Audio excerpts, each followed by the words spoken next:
The Marin County Green Business Program has checklists for different businesses and different industry types. Just recently in 2008 we expanded to include the garment cleaning industry with a specific checklist just for them. Karl volunteered to be our very first garment cleaner to do it. He was very excited, had put a lot of work into his business. He actually goes above and beyond in that he trains other garment cleaners on how to make the switch, which I really appreciate. We're very proud to have Karl receive the recognition from the Zero Breast Cancer Group, and we're very proud to have him part of the Marin Green Business Program and leading the way in what garment cleaning can be in the future.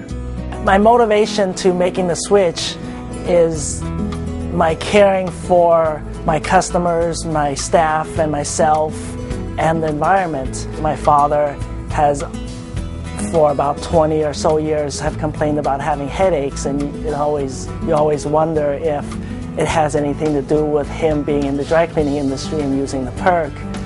I have an uncle that passed away from cancer and an aunt that passed away from breast cancer, so it's just the right thing to do to try and eliminate as much solvents as you can, whether they are harmful or not harmful, because sometimes we don't know.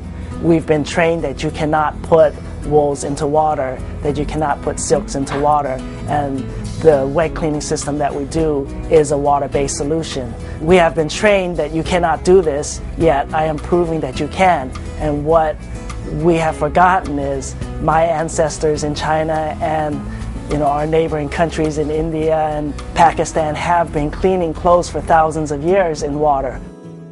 Last year, as chair of the Assembly's Environmental Safety and Toxic Materials Committee, I jointly authored some groundbreaking legislation that got signed by the governor a few months ago, creating the first in the nation green chemistry policy.